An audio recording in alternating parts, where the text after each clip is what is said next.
La baisse de la part de l'industrie dans le PIB peut traduire plusieurs phénomènes. Certains sont préoccupants, d'autres pas du tout. Le premier phénomène qui est préoccupant, c'est quand la part de l'industrie baisse parce que nos produits ne sont pas compétitifs et que les gens préfèrent acheter à des producteurs étrangers.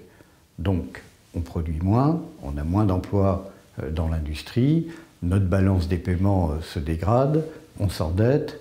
C'est une spirale négative contre laquelle il faut lutter et restaurer la compétitivité de nos entreprises. Ça, c'est l'aspect gênant. Il y a un deuxième phénomène qui, lui, n'est pas du tout préoccupant, c'est quand une entreprise décide de se recentrer sur son cœur de métier, sur ce qu'elle fait mieux que les autres, et décide de sous-traiter des tâches comme le nettoyage des locaux, comme la restauration du personnel, comme éventuellement sa comptabilité ou son informatique. Dans ce cas-là, ce sont des sociétés extérieures qui font le travail, mais finalement, c'est les mêmes gens qui font le même type de travail. Simplement, au lieu d'être comptés comme de l'emploi dans l'industrie, ils sont désormais comptés comme des employés des sociétés de services où ils travaillent, mais ils font le même travail au même endroit et ça ne se traduit pas du tout par un problème économique.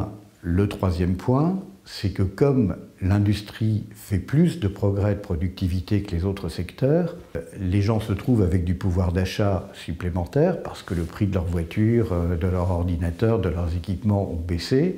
Et ce pouvoir d'achat supplémentaire, certes, ils peuvent l'utiliser pour acheter d'autres produits industriels, mais plutôt que de remplacer plus vite leur voiture ou leur ordinateur, ils peuvent préférer faire autre chose. Par exemple, mieux prendre soin d'eux et s'occuper de leur santé ou de leur formation, ou se distraire et aller au concert ou faire du tourisme. Et dans ce cas-là, ça veut dire qu'une partie du pouvoir d'achat qu'ils récupèrent parce que l'industrie est plus efficace et fait des produits moins chers, ils vont l'utiliser pour consommer des services. Et là, l'impact économique dépend du type de service qu'ils vont consommer. S'ils utilisent s'ils se mettent devant leur téléviseur taïwanais pour regarder une série américaine, l'argent qu'ils vont dépenser va servir à des consommateurs qui seront loin de chez nous et pas beaucoup profiter à l'économie française. S'ils vont écouter un concert, les interprètes du concert qui seront rémunérés consommeront plutôt en France et ce sera plus efficace pour nous. Mais ça, on ne sait pas dire l'usage que vont faire les gens du supplément de pouvoir d'achat qu'ils récupèrent grâce à la productivité de l'industrie. Distinguer l'industrie et les services est de plus en plus difficile et de moins en moins pertinent.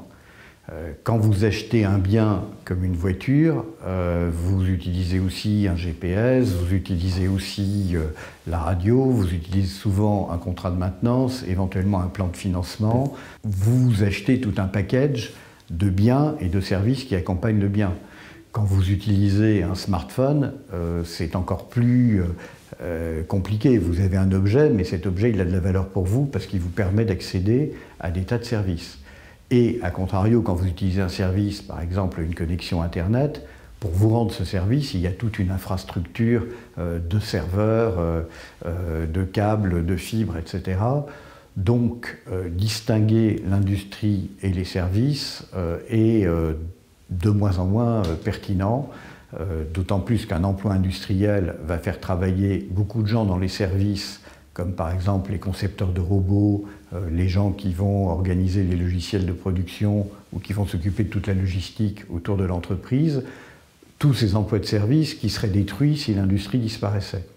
Donc on ne peut pas raisonner avec les vieux périmètres de production de marchandises ou de production de services.